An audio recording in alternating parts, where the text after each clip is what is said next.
Well, this is it. Welcome to the grid.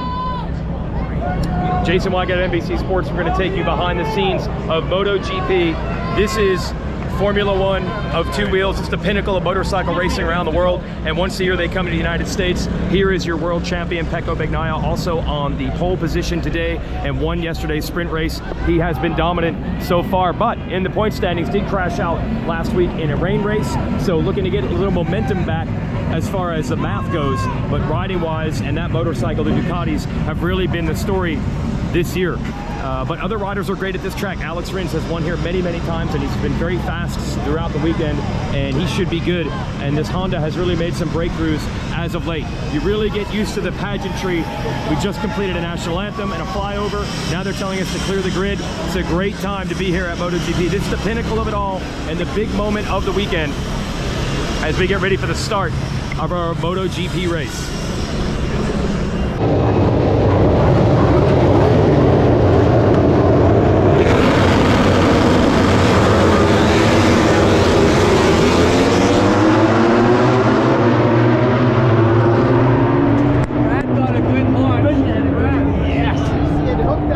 This is it. MotoGP at Austin's underway. Of course, by the time the main race starts Sunday, we've put 3 days in the rearview mirror. Let's get behind the scenes earlier in the weekend and show you what it's really like to experience MotoGP in America. Okay, MotoGP, this is the only free session they get all weekend. It's about 10 a.m. on Saturday, and that means they're not pushing it, right? They're not going that fast. We're only about a minute or two, a lap or two in, so the tires probably aren't even warm. They're not going all that fast.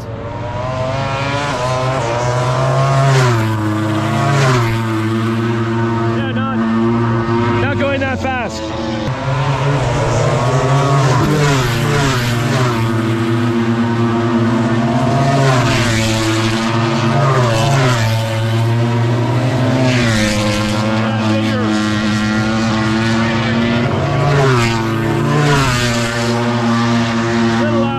Okay, let's let her rip on the backstretch.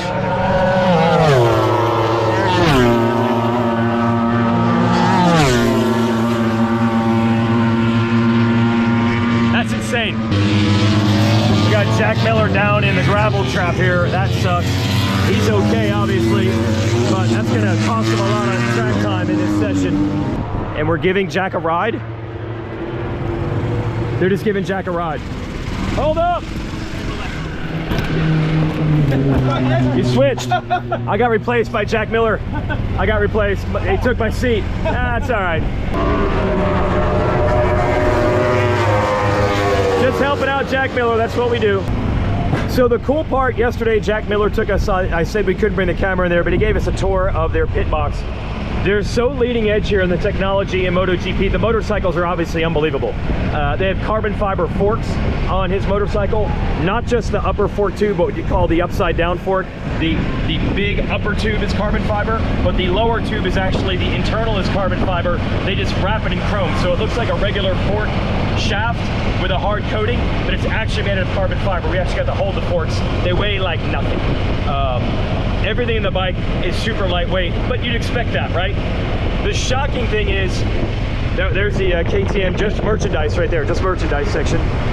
And then this infield we're gonna go to over here is where the fans can hang out. They'll have bands playing, food. And again, there's a Honda display and other manufacturers as well. Headed back to the fan sections here for the racetrack. So the teams are allotted a certain amount of weight in their cargo when they fly away to long distance events like this, going from Europe to America. So everything that they need, from tools to their pit boards to the toolboxes, even the stands that they work the bikes on, that all counts in their shipping weight. So what the team's figured out is, if we can make every single thing we work with weigh less, we can have more stuff and stay under the shipping weight. And the penalty if you're overweight costs so much. There's the racetrack there.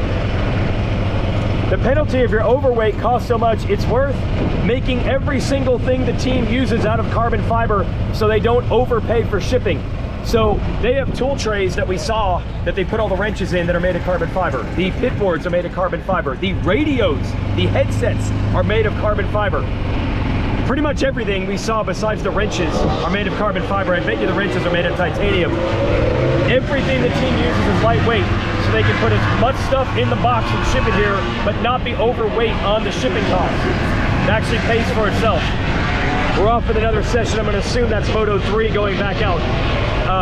And then the technology of the motorcycle, the brake pads, we got to hold the brake pads. The brake pads feel like that surface right there. They are rock hard. It feels like concrete. But when they get hot, they soften up. They're useless when the brakes are not up to temperature. The brake discs are massive, high plates, but they weigh nothing because they're carbon ceramic. And then of course, when you get to electronics and mapping, the riders have so many decisions to make on the handlebars. Ride height devices, changing the mapping. Jack told us that he changes the mapping. He can tell when the rear tire is starting to lose grip, and they will change to a setting that has less engine brake, because you'll start to slide the rear tire more with too much engine brake when you start to lose grip with the rear tire as it wears. And he's got to know all this. They don't have radio communication. He just has to have this internally wired himself to know how to make these changes on the fly while he's going 220 miles an hour on this backstretch. Oh yeah, it's sprint race time. We're getting ready. So this is a new thing this year. You might have heard about it from the MXGP ranks. We have races on Saturday now. They're half the distance, I believe, of the normal MotoGP race, but they do pay points. And it's become pretty exciting to watch the shorter action-packed races. These are the garages here. That's your Red Bull KTM guys. This is the Repsol Honda team. That's where Marquez would be, but again, he's out injured. Suzuki, they shut their team down at the end of last year. So John Mir and Alex Rins, they moved over to the Honda teams. This is a satellite Honda team. Rins and Taka Nakagami. It's called LCR Honda. And then Miguel Oliveira, I believe, back from injury. He got run into actually by Marquez at the first race of the year. Will Fernandez, a lot of young up-and-coming guys here. And the big story lately in MotoGP is that this group right here, Aprilia, yes, Aprilia won a race last year. Aleix Espargaro battled for the title. Maverick Vinales, who you've probably heard of from his Yamaha days, on the verge of podiums and wins really weekly, those two riders. That's pretty impressive. You got young guys. That's actually VR46. That's the team that's owned and run by Valentino Rossi, Luca Marini, Marco Bezzecchi. Alex Marquez, that's Marc Marquez's brother. He moved from Honda over to another Ducati team this year. There's 8 Ducatis on the grid, which is crazy. There's like 4 Hondas and 2 Yamahas, and I think 4 KTM. So Ducati has so many numbers, straight up numbers on the grid. And right here is the number 1. That's the championship bike. That's the Pecco Bagnaia, last year's champ. I mentioned that these teams have to ship all this stuff. So even these pit boxes are designed to be fold up to a very small amount of space and to be very lightweight. Yes, the teams and the engineers even work on the pit boxes. There's our man Jack. I feel like Jack has become our magnet here in the show. What do we think, Weege? What do we think of this? What do we think? Well, I saw KTM win the last sprint, so you got a sprint built in there, right? Yeah. You got a sprint. Which bike? Is this your first one or your second one? What are we on? From earlier today? Back to the first one? Yeah, whatever one they can put back. Whatever they put back together at this point. I mean, that's not going to happen anymore, right? We're done. We're good. Good afternoon.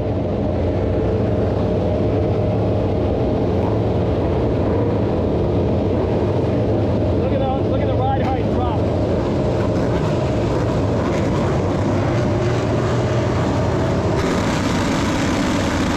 Pecco Bagnaia would eventually win Saturday's sprint race. That led to Sunday's racing Moto 3 and then Moto 2 for up-and-coming stars, including young American Joe Roberts. Okay, we got the Great American Hope here. We got Joe Roberts. Thanks for hanging out, Joe. Hey, what's going on, Yes. man? Okay, so take me through, first of all, the expectations coming in, because look, you're an American here in America. Probably adds a little bit of pressure. Can you think of it that way, or you just got to do your deal? No, I mean it's sick being here. You do think of it? Yeah, Yes. of course. You gotta try your best here. You gotta push like 110% when it comes to your home So track. you circle it on the calendar. It's special. Yeah, definitely. Okay. Yeah. How does the track, like I've heard quite a bit about this track and bumps and things like that. How is this track for you guys? I mean, yeah, it's fun. It's bumpy. I'm not It gonna is, lie. yes, But yes. if you come here knowing it's bumpy, you don't feel it. You know, being that that bad, but there's actually a track I was training at a bunch in California called Buttonwillow. Yep. That's probably about 10 times more bumpy than this place. Okay. So this place feels pretty, you know, all right to me. Yes. You're comfortable being uncomfortable on Yes, it. Yes, yeah, exactly. definitely. And it's gone pretty well, the time so far, right? Yeah, yesterday we were 4th in the combined sheets. Today came out 8th in the free practice 3. But yeah, just working on tweaking some things. Had a nice little save and turned 15 on my elbow, so that's always fun. Yeah, good photos of that. Yeah, for sure. But yeah, qualifying, I'm feeling stoked, man. It's nice to be here. All right. I'm feeling better than I ever have at this track. Okay, so this could be the weekend. Hell yeah. Okay, you started out, you came through with what we call the American racing team. Isn't that what it was called? Or is called. Yeah. And now you've moved on to another team, right? Yeah. So where do you live now? Well, I mean, it didn't really ever dictate where I lived, but I was always kind of moving around Spain, Portugal. Yes, but not here, like you've been in Europe. No, yes. I pack up and I leave for the year. That's crazy. The way yes. it goes. So, yeah, I'm going to be in England a little bit more this year. Okay. Luckily, the season, like the way the schedule is, we can kind of come home stateside a little more, which is freaking nice. You like that? Yes, yes. So there is still an adjustment process. Living over there, not speaking the language, or do you get the language now a little bit? No. Not at all. Typical American. Yeah. All right, they're going to go out on track. Joe Roberts, nice to meet you. Good luck, Moto 2. Yes. Maybe the win, maybe. Hey, you. And the fans are cheering for Roberts. There was a time in MotoGP where Americans were dominant through the 80s and 90s, multiple world championships. Started with Kenny Roberts in the late 1970s, and that inspired a whole generation. Wayne Rainey, Kevin Schwantz, Eddie Lawson, and then eventually through Nicky Hayden, but it's been a long time since an American has won at the highest level.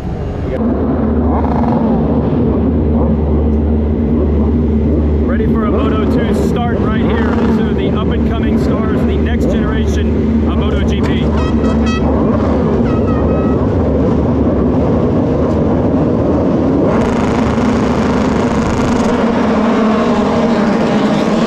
Young American Roberts would come home 16th in the Moto2 race. Fellow American Sean Dillon Kelly would finish 18th.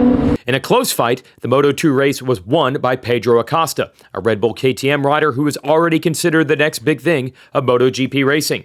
He narrowly edged out Tony Arbolino in a last-lap duel. Acosta is from Spain, Arbolino from Italy. These two nations are the hotbed of MotoGP racing, and a lot of that is cultural. I want to explain part of the reason MotoGP is so huge, but it is a mostly European-based series. Here in America, motocross and supercross have really come to dominate the motorcycle racing landscape, where over in Europe, MotoGP clearly reigns supreme. And a lot of that is the cultural difference of motorcycles in America versus Europe. In America, a motorcycle is very much a recreational product. It's a toy. It's a side thing to have in a garage for nice days. Same thing with motocross bikes. But in Europe and many of the other countries around the world where MotoGP goes, there's no doubt about it. Motorcycles are primary modes of transportation in a lot of the countries that MotoGP goes to. Anyone who's ever been to Spain or Italy, which has really become the hub and the cradle of MotoGP, you'll see scooters and small motorcycles everywhere. A lot of people still use those instead of cars in those countries. They can identify with motorcycle riding and then by extension racing, much more so than in America, where only certain motorcycle enthusiasts. He managed to get the cowboy hat all the way out here.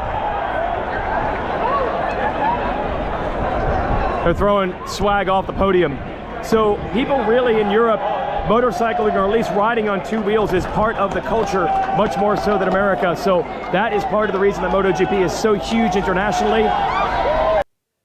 And it's that crowd and that spirit that makes MotoGP what it is, especially when you're celebrating the biggest win of all when Sunday's racing is complete in the MotoGP division.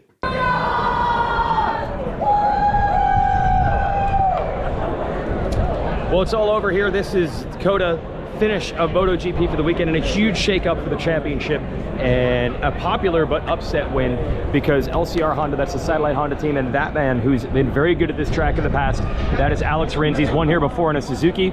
Suzuki shut their MotoGP team down, and a lot of tears were shed because that was a team that was very successful for both Rins and his old teammate Joan Mir. Honda has had their problems this season, but just like that, they are back in the center of the podium. Rins at a track that he had succeeded on before, put pressure on Pecco Bagnaia, who has been the dominant figure, the defending MotoGP world champ, and Bagnaia went down with the lead, crashed out, and that's the second race in a row he's done that.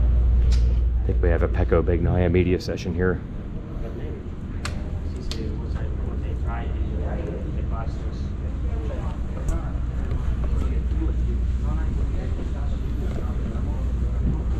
It's David Emmett of Moto Matters. What was the synopsis there? Did he give a synopsis? He did. Well, the synopsis is that the bike doesn't give him enough feedback. Or, Okay. well, it gives him so much confidence that he feels he can do everything with the bike, and he's not getting warning when it goes over the limit. I so see. maybe he needs a little bit less confidence. He said he wants It's wild. the Think of bike it that is way. too stable. Yeah. He wants it to feel. Sometimes you want to be scared, so that Yes, you know that so you know you're at the limit. That the limit is there. Wow, incredible. Right now, he could be switching, like changing tunes on the iPod, going through his old playlist. Doesn't even matter. Doesn't matter. Yeah, Yeah. no, it doesn't matter. And that Until it seems- does. Yeah, exactly. Until it does. Until he loses 45 points. So it was just that, the feedback loop for the motorcycle. All right, David, thank you for the info. Listen to the Paddock Pass podcast for more from these guys. Of course. Look at this, we got Jack Miller. Oh, dude, you are a hero. You are a guy. It was looking good, mate. Thank you. Yeah, no, Yeah. we were having a red hot crack at it. Got away to a decent start and was trying to go with those lads, but a little bit too carried away. Is there anything you can even detect when that happens? Not or you really. even know why? Not really. I mean, especially here, it seems like generally you can kind of hold these moments on your elbow a little bit and Yeah. get a bit of warning, but here, once you lose it, the thing just, you're holding it on the elbow and the bike just starts turning around, so. So it's this track. Yeah, the low surface grip? here is just Yeah. kind of low grip, and Right. it's just one of those things. That's why there were so many crashes It was today. unbelievable. Can you take some confidence that you were that close to the front Yeah, before it for happened? sure. We've got Okay. the start dialed, and the bike was working good for fighting, so we'll be back next week. Okay, and my last thing, I know you got real stuff to do. Supercross last week, you had a good time. You're a full-on fan of all this. I love it. I love catching up with all the boys. Love the health of the sport at the moment. The field's so deep. It's awesome to watch. So no, it's shaping up to be a decent end to the championship for you guys. So I'll be watching with a very watchful eye. Okay, we appreciate it. All right, that's Jack Miller. He's our hero for the weekend, but unfortunately went down when running third, so no podium for him. And that was really so much of the theme of this weekend, as he mentioned. So many riders, as they would say, binned it, and that's going to really shake up this championship. But that also means that riders like Miller have to feel like the breakthrough and the finish is coming soon. Not only has Bagnaia coughed up a bunch of points 2 weeks in a row, although he might be the best bike and rider combo in the series, but also you now have Honda and Rins having some confidence. Luca Marini has been very good so far this season. He ends up second, and a huge breakthrough for the 2021 MotoGP World Champ Fabio Quartararo and his Monster Energy Yamaha team to get on the podium today and salvage a season that was starting to look like it was going off the rails after a couple of tough races to begin the season. And Quartararo crashed out of yesterday's sprint race, crashed and eventually got up, but lost any opportunity to get good points there. So now we're into the media portion. We finished with the riders doing their television interviews with Simon Crafar and MotoGP.tv, and the fans and press are ready for a podium celebration here in Texas. They got the cowboy hats ready, and it should be really interesting. Huge emotional win for Alex Rins now that he's on that LCR Honda, the satellite team, and getting the victory. Podium ceremony here at COTA.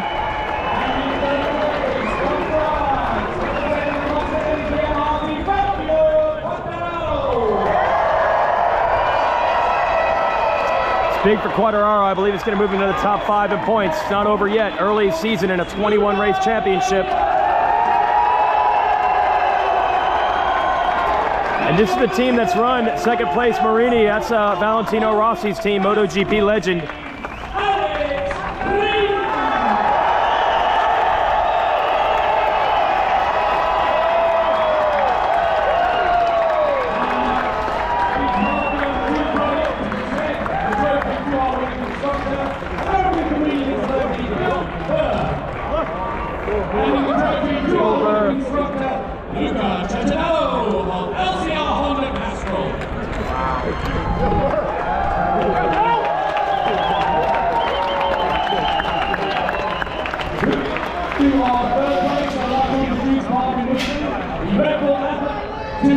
Marvin Bousquet from Supercross handing out the third place trophy to his fellow Frenchman, Fabio Quartararo. Marvin, a multi-time motocross world champ.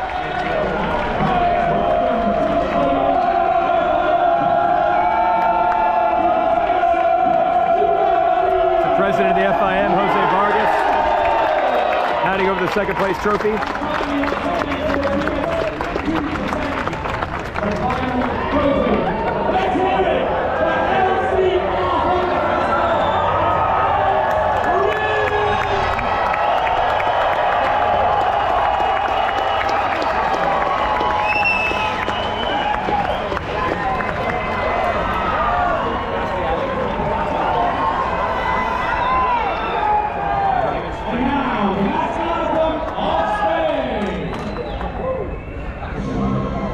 Spanish national anthem.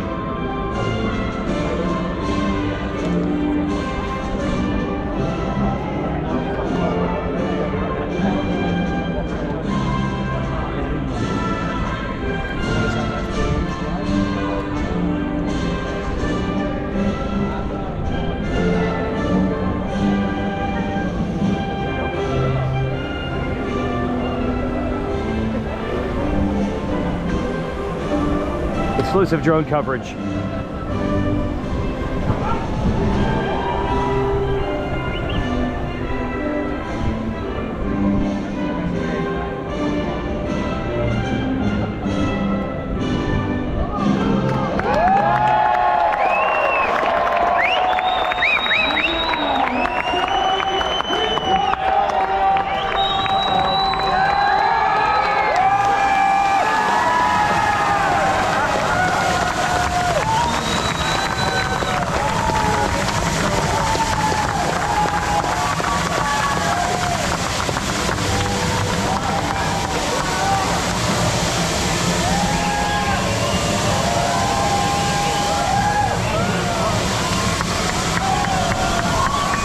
Well, quite an atmosphere and three very, very happy riders. When you think of the storylines, Quartararo putting himself back at least somewhat in the title picture after a rough start to the year. Rins and Honda certainly looking good. And Marini's been very consistent this year as well. So a little bit more wide open than at first look, where it seemed like it was going to be Ducati or maybe Pecco Bagnaia domination as the early part of the season. This again is not the full factory Honda team. This is a satellite operation. They were lucky to get a talent like Rins because the Suzuki team shut down last year, and to have won in just their third race weekend together is a big breakthrough. Hold that real fast. And everybody's waiting on the specter of Marc Marquez, the dominant former champion of the series, to return from injury due to a broken hand at the opening round of the season. There was a lot of talk in the preseason that the Honda was not where it needed to be. It'll be a big question going forward if this win for Rins on the LCR Honda shows that even the factory HRC machine might have something when Marquez returns from injury. We'll be right back.